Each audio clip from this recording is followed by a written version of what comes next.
예수께서 십자가에 달려서 돌아가셨습니다. 병정들이 와서 정말 죽었나 살았나 보려고 참으로 옆구리를 찔렀습니다. 그 당시 십자가에서 달려서 죽으면 그 죽음을 확인하기 위해서 사실은 어떻게 하는 것이지요? 다리뼈를 꺾어봐서 아무 반응이 없으면 죽었다 이렇게 생각을 했는데, 병정들은 예수님의 다리를 꺾은 게 아니라 옆구리를 참으로 찔러본 거예요. 그러니까 아무 반응이 없으니까 아, 정말 죽었구나 이렇게 생각을 해요. 사망을 확인하고 나서 그 시체를 내려서 어떻게 했어요? 아리마대 사람 요셉이라는 사람이 자기가 들어가려고 예비했던 무덤을 대신 빌려서 예수님을 세마포에 싸서 장사를 잘 지냈습니다. 우리가 흔히 세상을 살다가 부모님이 돌아가셨어요. 혹은 할아버지 할머니 어떤 분이 돌아가셨어요. 혹은 우리가 사랑하는 누가 돌아가셨어요. 그러면 우리 어떻게 해요? 장례를 치르는 시간 동안, 장례식장에 그 시신을 모셔놓고 있는 동안은 아직 다 안 끝났어요. 그런데 이제 화장터에 가거나 장지에 가서 화장실 입구로 관이 들어가고, 또는 매장지에 무덤 밑으로 땅속으로 관이 내려 하관이 돼서 묻혀질 때, 그리고 이제 덮고 나야 다 끝났다. 끝나면 어떻게 돼요? 이제는 끝났구나. 그리고 허탈한 심정으로 돌아서게 됩니다. 저도 어머님이 돌아가셨을 때 장사를 지내는 시간 동안에는 같이 있는 것 같았는데, 산에 가서 땅속에 관이 내려가고 그 위에 덮개를 덮고 흙을 버타면서 이제 공부를 만든다고 사람들이 올라가서 일꾼들이 막 발로 밟고 다지고 이럴 때 우리는 내려오는 그 상황이 어땠어요? 이제 정말 다 끝났구나. 정말 어머니는 이제 다시금 못 보겠구나. 끝난 거예요. 오늘 저희가 읽은 본문의 말씀이 그때에 완전히 이제는 끝났구나. 그리고 시류에 젖어서 절망 속에서 이제는 소망할 것이 하나도 없어 하고 자기가 왔었던 고향 엠마오로 돌아가는 두 제자의 모습을 우리가 잠시 봅니다. 그리고 엠마오로 가던 그 길가에서 어떤 노인이 다가와서 생전에 들어왔던 성경의 말씀을 가지고 설명해 주시고 풀어서 이해를 시켜주는 그런 과정을 통해서 아 하고 다시 깨달음을 얻은 그 두 제자가 엠마오로 내려가던 발길을 돌이켜서 다시 예루살렘으로 올라가 거기에서 부활하신 예수님을 증거하는 현장에 관한 말씀을 우리는 지금 읽었습니다. 오늘 이 말씀의 초점은 도대체 제자들이 예수님이 살아서 제자들을 데리고 3년 동안이나 가르치고 예언을 하시고 앞으로 될 일에 대해서 설명을 다 해주셨기 때문에 자세히 알고 있어야 될 제자들이었는데, 그 제자들이 장사 지내는 모습을 보고 시류에 빠져서 절망에 젖어서 고향으로 내려가는 그 모습을 우리는 잠시 보면서 왜 제자들이 그렇게 3년씩이나 공부를 하고 배우고 익혔는데도 그 주님의 말씀을 기억하지 못하고 이렇게 시류에 빠져서 가야만 했을까? 이런 현장을 우리는 한번 생각을 하게 됩니다. 왜 그랬을까? 우리가 생각할 때는 그렇잖아요. 아, 내가 3년 동안이나 공부를 하고 배우고 얘기를 듣고 다 예언의 말씀을 들었으면은 아니 시류에 빠지는 것이 아니라 부활하실 예수님을 기대하면서 소망을 가지고 있어야 될 제자 입장인데 왜 시류에 빠져서 절망에 젖어서 그 내려가고 있었을까? 이상하게 생각할 수도 있습니다. 그러나 우리가 잠시 생각해 보면 그 이유를 알면은 이해가 될 거다. 우리들도 10년, 20년, 30년 신앙생활을 했잖아요. 그럼에도 불구하고 세상을 살다가 갑자기 나에게 어떤 고난이 닥쳐왔다. 내 능력으로는 풀지 못할 어떤 문제를 당했다든지 하면 우리 모습은 어때요? 다를 것 같아요? 우리 모습도 징계 없이 그 속에서 절망하고 그 속에서 낙담하고 그 속에서 실망하고 자포자기하는 그런 모습을 혹 우리가 생각할 수도 있을지 모르겠어요. 오늘 그걸 한번 생각을 해요. 그러면 왜 그렇게 오랜 시간 동안 다 익히고 듣고 알고 있는 것 같은데도 불구하고 그런 실망의 모습을 우리가 보일 수밖에 없었을까? 오늘은 그 점에서 우리는 두 가지를 우리는 생각할 수가 있습니다. 왜 그랬을까? 첫째는 오늘 16절, 우리가 읽기 전절에 나온 것처럼 16절에 보면은 알아보지 못했다 하는 구절이 나옵니다. 시르에 빠져서 엠마오로 내려가던 길에 누가 다가왔어요? 예수님이 오셨어요. 부활하신 예수님이 옆에 다가왔는데 그들은 어떻게 했다고 그랬습니까? 알아보지 못했어요. 왜 알아보지 못했다고 그랬나요? 저희 눈이 가리워져서 그인 줄 알아보지 못하거늘 그랬거든요. 그러니까 여기 이게 중요한 거예요. 저와 여러분들이 여기서 깨달음을 받아요. 그렇게 공부를 많이 하고 그렇게 데리고 다니면서 기적을 보여주고 다 했는데도 제자들의 눈이 가리워져서 부활하신 예수님이 오셨는데도 알아보지 못했다는 거예요. 눈이 가리워졌다는 건 뭐예요? 의심의 마음이 있었다는 거예요. 우리가요, 이 세상을 살면서 흔히 있을 수 있는 일입니다. 내가 골똘히 무엇인가를 뭘 생각하고 있을 때에는요, 옆에서 어떤 사람이 뭘 얘기해도요, 내가 골똘한 생각에 잡혀있는 그 범위 내에서만 그 이야기를 듣고 이해를 합니다. 그래서 엉뚱한 이야기를 하는 경우가 흔히 많아요. 내가 생각하고 있는 범위 내에서만 생각하니까. 지금 이 제자들은요, 생전에 주님으로부터 가르침을 받았지만 자기 생각에 빠져 있었는데, 어떤 자기 생각이에요? 믿고 믿었고 의지했던 예수님이 허약하게 죽임을 당하고, 그것도 참혹한 십자가에서 죽임을 당하고, 그 십자가에서 내려서 세마포에 쌓여서 장사까지 지내고 났으니까 더 바랄 게 없는 거예요. 자기 생각에 쭉 빠져 있는 거예요. 그러니까 구세주라고 하시던 저분이 도대체 그럴 수가 있어? 그러니까 자기 마음속에 빠져 있으니까 이제는 더 이상 다른 일이 벌어져도 그것을 이해를 못하는 거예요. 그게 뭐냐 하면은 의심의 마음이라는 거예요. 내 마음속에 철저한 믿음과 철저한 확신이 없는 상태 속에서 내게 그런 일이 벌어지면 나도 의심할 수밖에 없는 거다.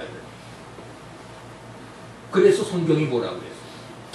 하나님을 믿되 조금도 의심하지 말라고 그래요. 의심하는 자는 뭐하고 같다고 그랬어요? 바람에 나부끼는 바닷물결 같으니.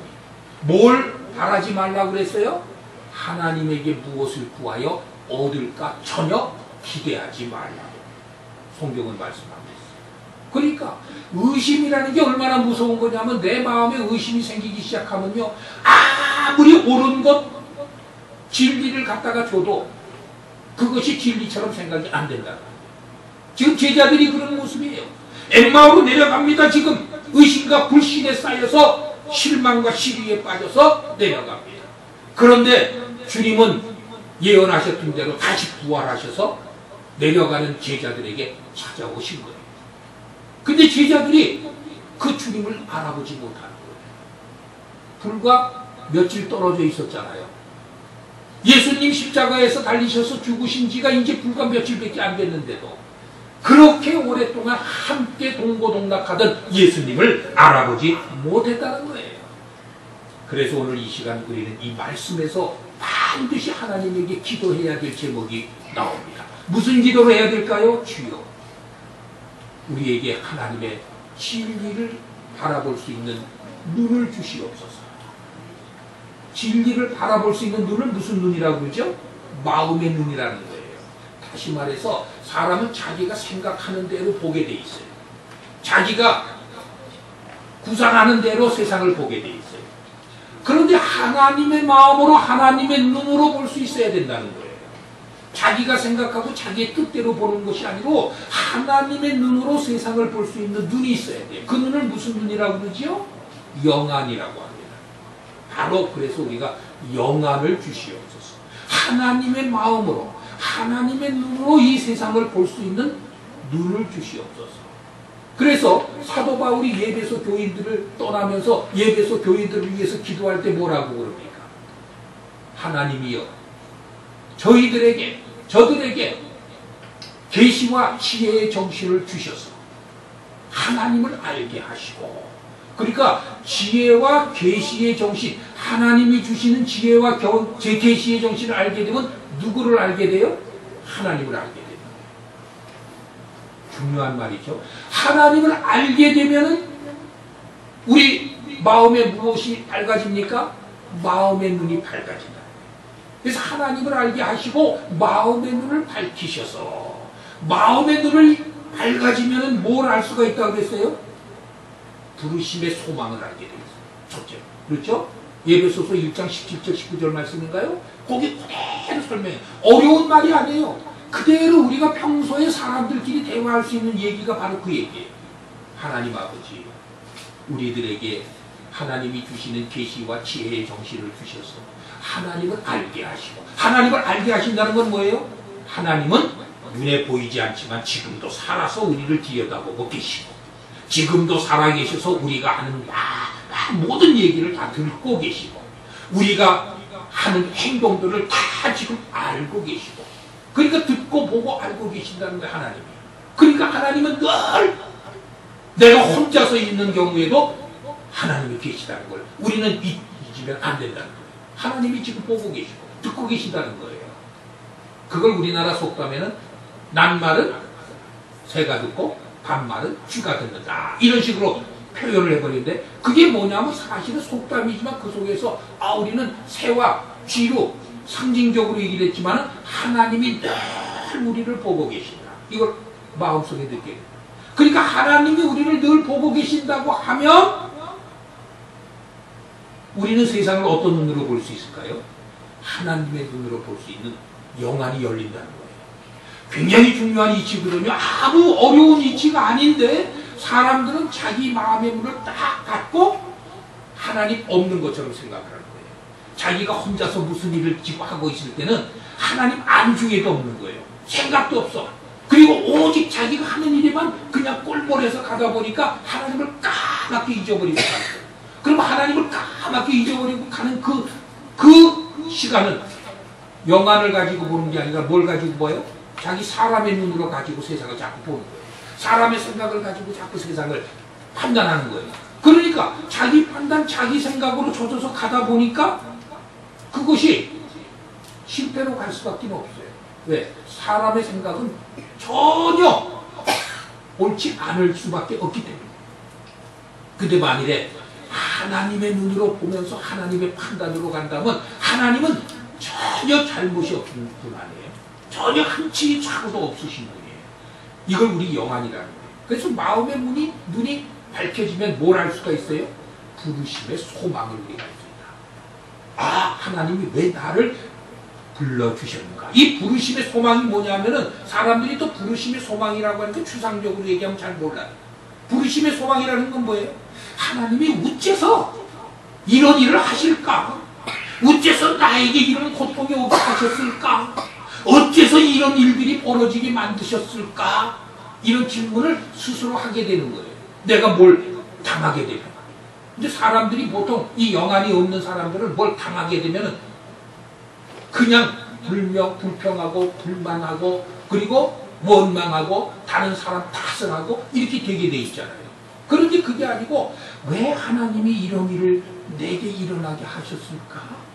이렇게 생각할 수만 있게 되는 사람이라면 결과를 어떻게 만들 수 있어요? 아주 지혜롭게 그 일을 처리해 나갈 수 있는 능력이 생겨나는 거예요. 엄청난 차이죠, 이것이. 그러니까 영안으로 하나님의 눈으로 보는 사람과 사람의 눈으로 보는 사람은 그 일의 결과가 다르다는 거예요. 하나님이 왜 이런 일을 나에게 벌어지게 하셨을까? 부르심의 소망이 무엇일까? 이걸 알게 되는 거예요.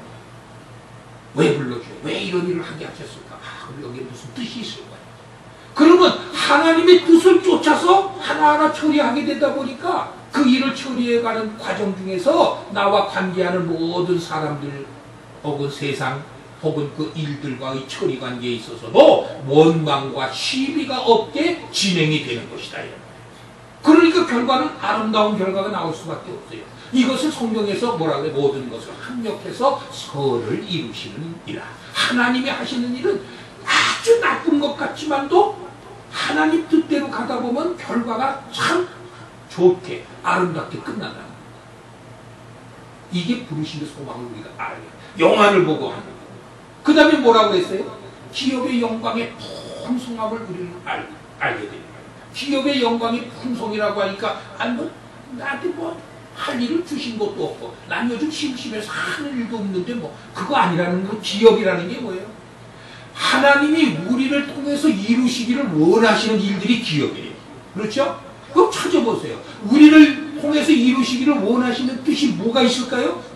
우선 첫째로 그 일을 하면 첫 번째 생각나는 게 베드로전서 2장 9절을 봐야 돼요. 너희는 택하신 족속이요 왕같은 제사장이요 그의 나라요 하나님의 백성이 된 자들이니 이렇게 얘기해요. 왜 그런 왕같은 제사장으로 하나님의 나라로 하나님의 백성으로 그의 사람들로 우리를 만들어 주셨다고 그랬어요? 너희를 어두운 데서 불러내어 주신 아름다운 이의 덕을 선전케 하려 하셨느니라. 그게 머릿속에 나를 통해서 하나님이 뭘 하시려고 하셨구나. 그런데 뭘 하시려고 하는 하나님의 소망이 뭐라고 그랬죠? 모든 사람이 진리를 알고 구원에 이르기를 원하시는 것이 하나님의 뜻이라고 디모데전서 2장 4절이라고. 그래서 그 얘기를 얼핏 딱 머릿속에 생각하게 되면은 무슨 생각이 나와요? 내가 지금 가장 사랑하고 있는 어떤 사람이 있어요. 내 배우자일 수도 있고 부모님일 수도 있고 형제 자매일 수도 있고 내 이웃일 수도 있고 내가 매일같이 관심을 두고 사귀는 교제하고 있는 사람일 수도 있고 누구일 수도 있어요. 그런데 들여다보니까 그 사람들이 지금 어디로 가고 있어요? 멸망길로 가고 있단 말이에요. 하나님도 모르고 전혀 지할 이 세상에서 세상 것만을 향해서 부귀영화만을 위해서 치닫고 있는 사람들이 많다 이 말이에요. 그렇구나.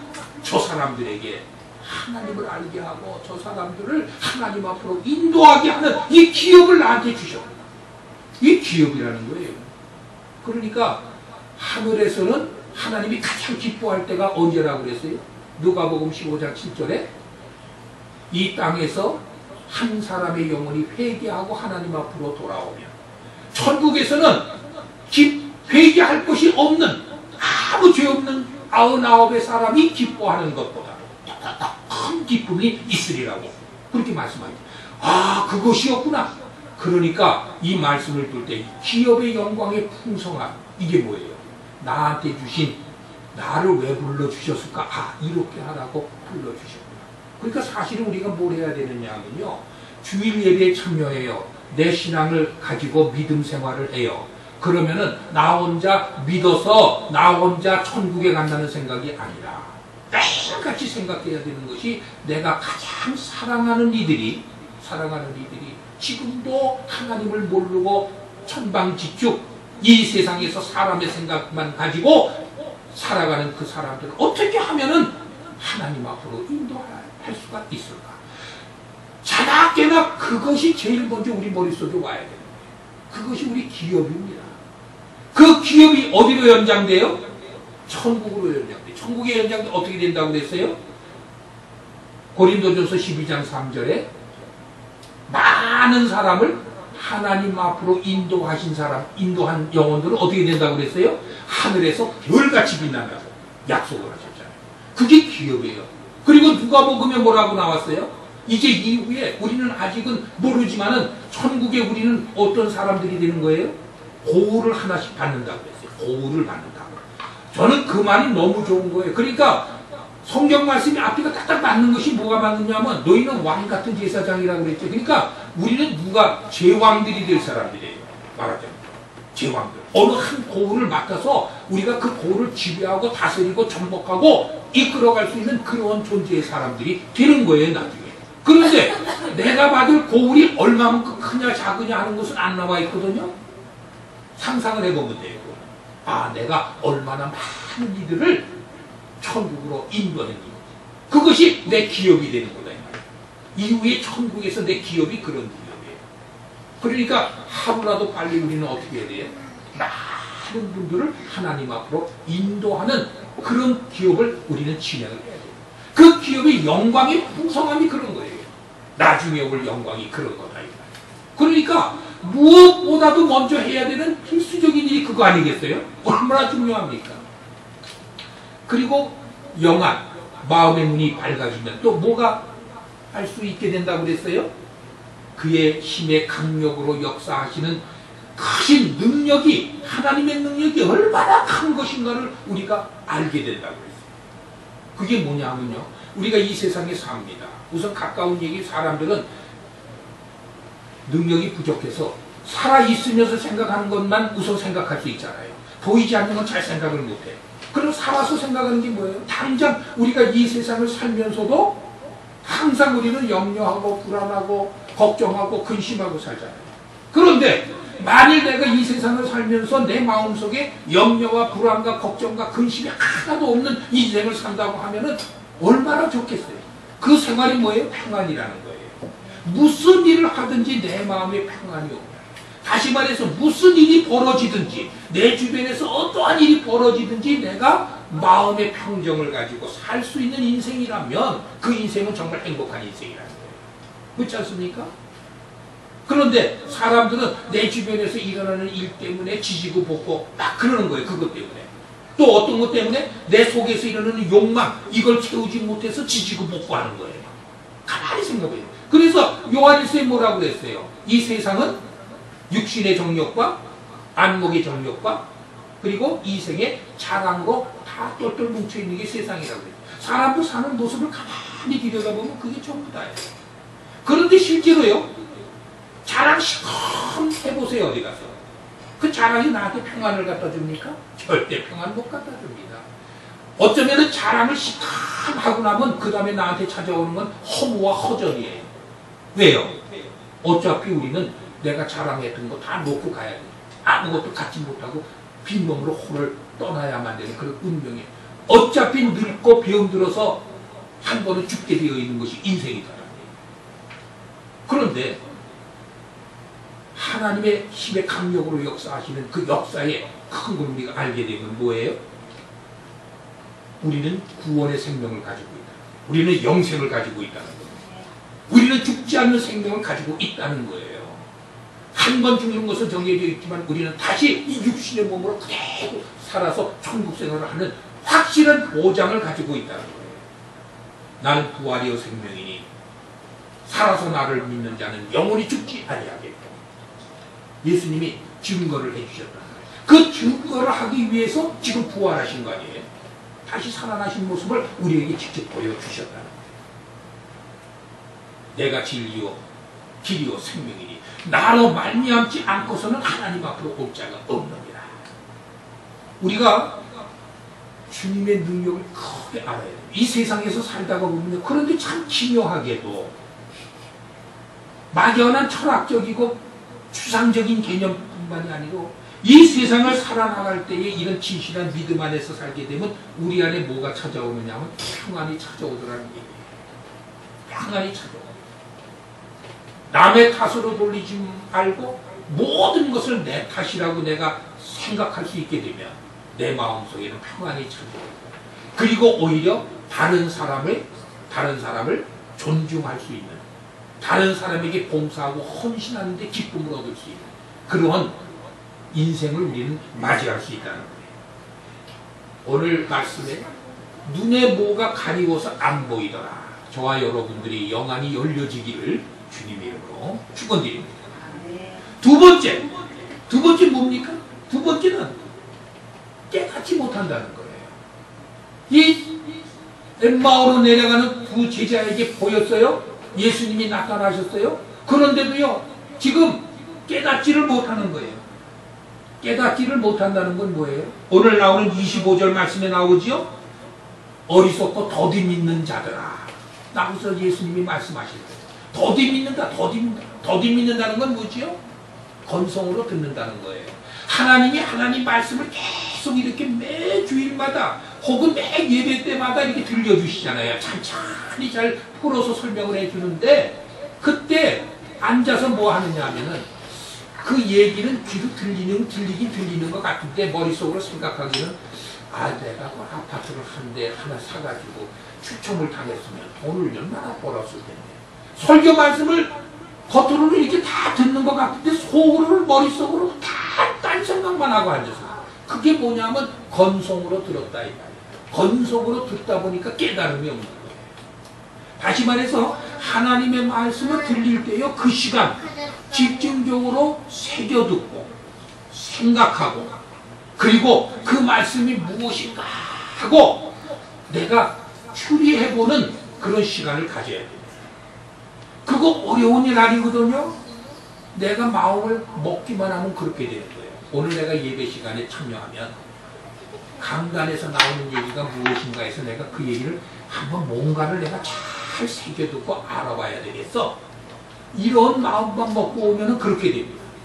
그렇게 새기고 생각하고 그 말씀이 무엇인가를 이해하려고 내가 노력할 때 하나님의 진리가 내 가슴에 들어오게 돼 있어요.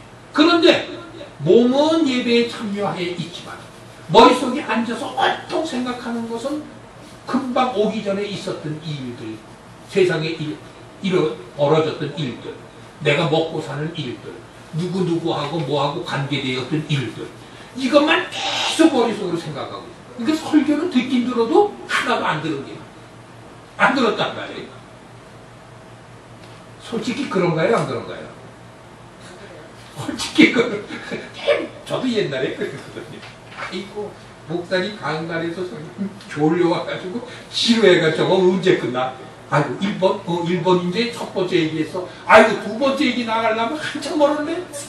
그런 생각만 하고 앉아서 듣다 보니까 진리의 말씀이 하나도 내 마음속에 안 들어오고 끝나고 나야 아이고 이제 끝났구나. 끝나면 시원한 거예요. 그러니까 어떻게 되냐? 예배 드리는 시간은 남들 앞에서는 경건한 척 했는데 예배 시간이 딱 끝나면은 경건이 어디 갔어요? 다 날아가 버리고 없어지고 그런 상태가 되는 것이에요. 우리 일반적인 사람들의 생각이에요. 그게 뭐냐면 건성으로 들었다. 깨닫지 못하는 이유가 거기에 있다. 깨닫지 못하는 왜? 예수님이 뭐라고 그러셨어요? 제자들을 가리키면서 내가 고난을 받아야 될 거야. 그리고 세상 사람들을 위해서 내가 십자가에서 죽어야 될 거야. 이런 얘기를 얼마나 많이 하셨어요. 그러니까 엠마오로 내려가던 두 제자는 사실은 어떻게 해야 됩니까? 야 거기 예수님 장사 지낸 무덤에 어떤 여인네들이 갔더니 그 무덤이 텅 비어있더래. 이러면서 지금 내려가는 거예요. 근데 그 제자들이 그렇게 얘기하면 안 되는 거죠. 그걸 주님의 얘기를 제대로 들은 제자라면 야 무덤이 비어있는 거 보고 확실히 부활하신 게 틀림없어. 얘기는 이렇게 돌아가야 되는데 비덤 텅 비어있고 아무것도 없더래. 똑같은 것을 가지고 묘사하는 이야기지만 그 묘사하는 마음의 상태는 완전히 다른 거예요. 그렇잖아요? 비어있더래. 아이고 말짱한 일이야? 이런 생각 가지고 가는 제자들이에요 지금. 그러니까 예수님이 나타나셔서 예이 바보들아 더디 믿는 자들아 그렇게 설명을 많이 했는데도 아직도 못 깨달아? 그러면서 뭘 하셨어요? 같이 식사를 하나 들어가가지고 떡을 떼어서 주니까 그대 떡을 떼어서 줬다는 건 뭐예요? 떡을 떼어서 줬다는 건 은혜를 베풀었다는 거예요. 예수님이 미련한 그 제자들을 향해서 은혜를 베풀어 주니까 그때서야 그것이 무엇인지를 다시 생각하게 됐다는 거예요. 그리고 성경을 자세히 풀어서 설명을 해주니까 갑자기 어떻게 됐어요? 마음이 뜨거워지더라고요.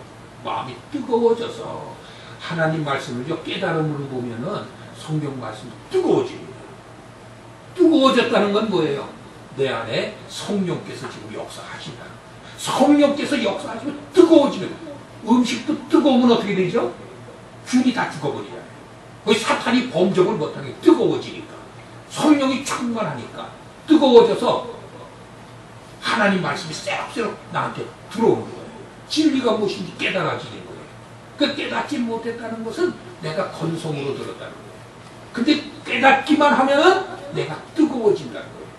뜨거워진다는 건 뭐예요? 신앙이 점점 커진다는 거예요. 차가워진다는 건 뭐예요? 불신의 상태로 의심의 눈초리로 가버리는 게 차가워지는 거예요. 차가워지면 불신의 마음, 의심의 마음 이런 것이 끼면은 사람이 어떻게 돼요? 내려가게 돼 있어요. 성경에 보면 그건 내려간다고 하고 성령 충만하면 올라간다고 해요. 그래서 그거를 상징적으로 많이 표현을 하잖아요. 어떻게 얘기를 합니까? 요나 같은 경우 하나님 말씀이 싫으니까 얼로 내려가요. 불순종하니까 다시스로 가기 위해서 요바로 내려가서 배를 타고 배 밑창으로 내려가고 결국 고기 뱃속으로 들어가 점점 내려갑니다. 내려가잖아요. 아브라함 믿음이 떨어졌어요. 어떻게 떨어졌어요? 하나님이 약속을 했어요.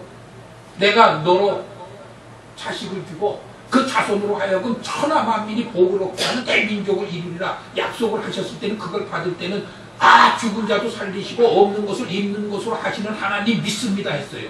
그런데 10년이 가도 그런 역사가 일어나지 않으니까 점점 식어져 버렸다는 거예요.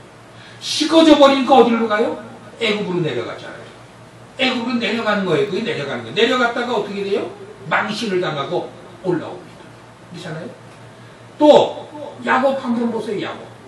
하나님과 약속을 해서 내가 주님 은혜를 주시면 내가 베델로 가서 하나님에게 제사를 지내고 하나님에게 영광을 바치겠나이다 약속을 했는데 믿음이 식어져 있으니까 어디에 있어요? 베델로 올라가지 않고 세겜 땅에 그냥 머물러 있어요. 그리고 어떻게 돼요? 자기 딸 디나가 그 세겜 족속에게 강간을 당하고 그리고 아들들은 가서 세겜 족속을 쳐부수고 그리하여 원성을 받게 되는 두려움에 빠져드는 그 위기를 당합니다. 성경에는 이런 말이 많이 나와요. 삼손 보세요. 삼손.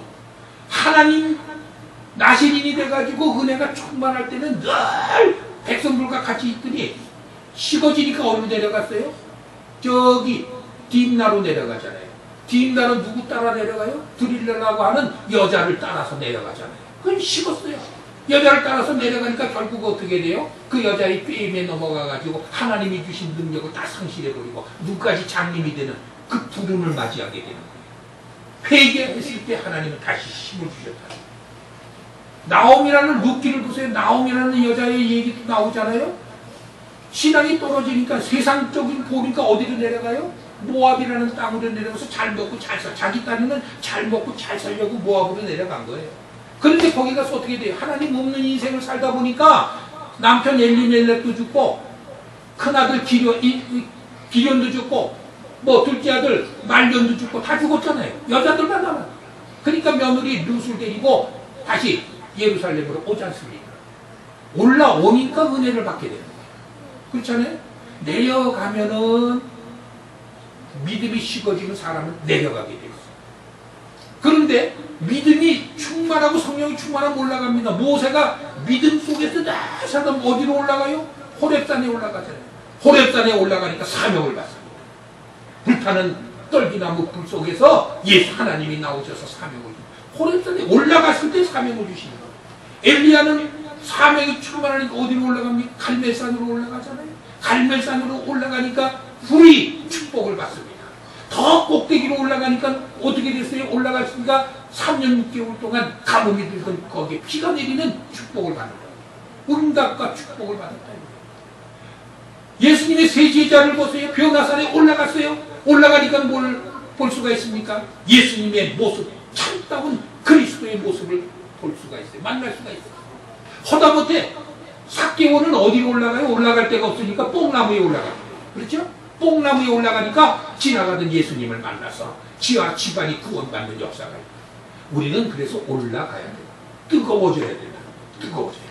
오늘 엠마오 제자들 뜨거워지니까 예루살렘으로 다시 올라갔어요. 다시 올라가 보니까 누구가 있어요? 12 제자들과 함께 여러 사람이 있는데 그 사람들이 긴가민가 하면서 예수님이 부활하셨대? 그런 얘기를 하는 거예요. 그러니까 엠마오로에서 올라온 제자가 우리도 내려가다가 예수님을 만난대요. 그러니까 어떻게 됐어요? 예수님은 이렇게 역사하신 거예요. 처음에 제자들만 있을 때 시몬에게 나타났을 때는 정말 그 예수님이 부활하셨을까? 저희들끼리도 막 얘기하고 있었던 차예요.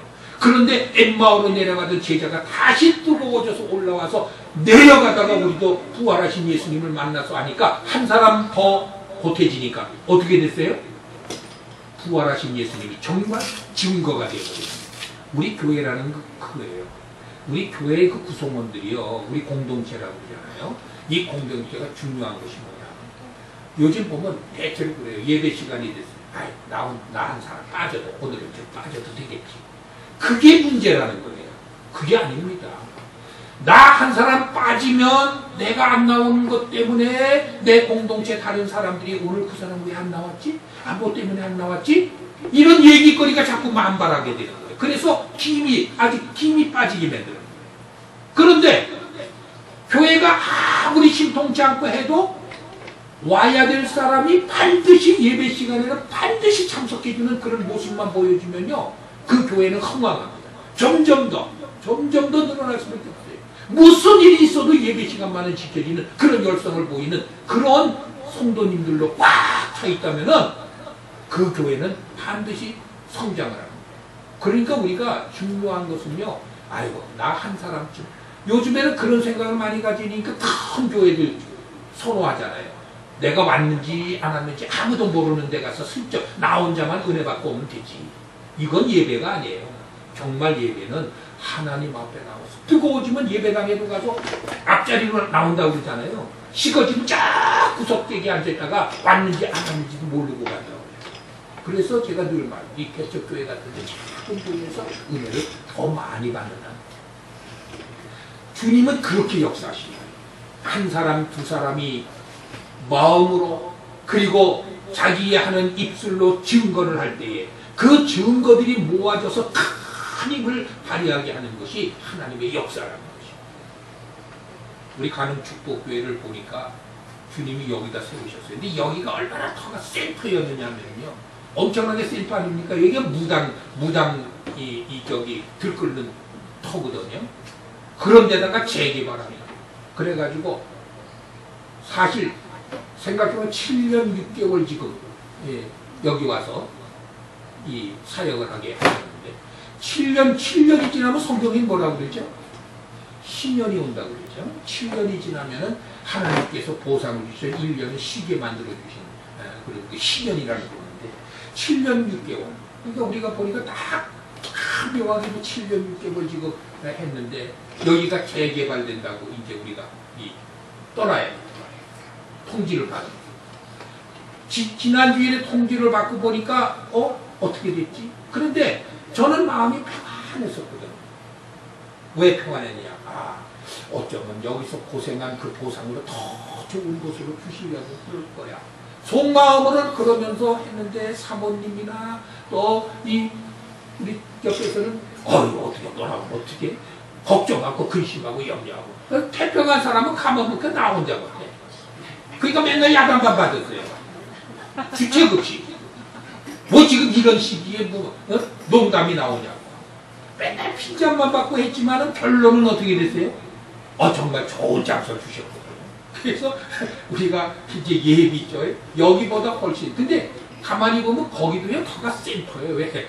종중, 문중산 그 부분이 돼서 이제 거기는 사당 제사지 된다고 이제 아마 그럴 건데 그 사람들하고 또 싸워야 될 판이 생겼어요. 그래도 어찌됐든 터가 넓고 그래도 여기보다는 더 평안한 마음으로 임시초소로 우리가 정할 수가 있게 됐습니다. 예배 초소는 이제 조금 더 생각을 해볼 요량으로 지금 생각하고 있습니다. 거기 그 터가 넓어서 우리가 마음껏 어떤 일이든지 구사하는 대로 주님의 뜻 가운데 할 수 있는 데이터를 주셔서 저는 정말 너무 기뻐요. 거기다가 한 가지 더 기쁜 이유는 김진수 집사님이 참 한 2년 동안 예배를 참여를 못했는데 이제 함께 참여한다는 생각을 하니까 너무너무 또 기분이 좋은 거예요. 엄청나게 중요한, 아까도 말씀드렸지만 공동체라는 건 뭐냐면 멀리 보면 안 돼요. 요즘 사람들은 그냥 대중적으로 막 부흥하는 걸 부흥으로 생각해요. 근데 그거 아니죠. 아니라는 거 증명이 지금 돼가고 있죠. 어저께 밤 10시인가 그것이 알고 싶다에 보신 분 계세요? 네. 봤죠? 김기동 귀신 잡는 목사라고 하는 사람 제가 늘 말하잖아요. 그런 사람들은 그게 아닌데 세상 사람들은 그것이 마치 엄청난 능력인 줄 알고 몰려든단 말이에요. 그게 아니라는 건데. 근데 그게 아니라는 게 하나하나 판명이 되잖아요. 판명이 되잖아요. 진짜 믿음 아니에요. 우리가 믿음, 정말 믿음이라는 건 제가 하나님 말씀 안에서 하나님 뜻 가운데 우리 공동체 그리고 전도라는 것이 나아가서 무슨 예수님 우리 교회로 오세요 이게 전도가 아니라는 거. 그건 호객행위라고 그랬잖아요. 제대로 된 전도는 뭐냐? 예수가 그리스도이신 것을 확실히 마음속에 믿게 해서 하나님으로부터 구원의 역사가 이루어지게 만드는 이게 전도라는 거예요. 그러면 그 전도는 어떻게 해야 되는 전도지요? 나가서 아무도 모르는 사람한테 어서 오시오 예수 믿으시오. 사람들은 그걸 전도로 생각하고 그걸 자기 굉장한 사명받은 것처럼 나도 하나님 위해서 일했다고 막 그러고 떠들고 돌아다녀. 저는 그거는 사람들이 웃긴다고 보는 거예요. 그게 아니에요. 내가 정작 한 사람을 목표로 해서 하더라도 지금 세상에서 당하고 있는 영혼이 있다면 내가 사랑하는 그분을 온전히 하나님 말씀으로 설득을 해서 그래서 하나님을 알게 하고 그래서 하나님이 왜 우리가 믿어야 되는 신앙의 대상인지 알게 해서 구원을 받게 하는 그게 전도라는 거예요. 우리가 전도할 대상이 우리 집에는 많잖아요. 그렇게 놓고 보면 우리는 전도할 대상이 많은 거예요. 그리고 아직도 나는 하나님이 주신 사명을 다 완성하지 못하고 살고 있다는 것이 증명이 되는 거예요. 그 일을 향해서 한 발짝 한 발짝 옮겨나가는 것이 얼마나 기쁘고 즐겁고 그렇잖아요? 그건 어렵지 않은 거라고 했어요. 그게 어렵지 않은 거예요. 근데 밖에 나가서 나도 신앙인이요라고 자랑하고 남들 앞에 나 믿는 것처럼 행세하고 이거는 뭐예요? 다 가식이에요, 사실은. 꾸며대는 거예요. 남들 앞에 보이기 위해 사는 것뿐이라는 거예요. 진실로 내가 하나님의 자녀라면 내 주변에 있는 한 영혼이라는 거 진실하게 한번 믿고 우리 공동체 가족이 되게 만드는 그것이 전도라고.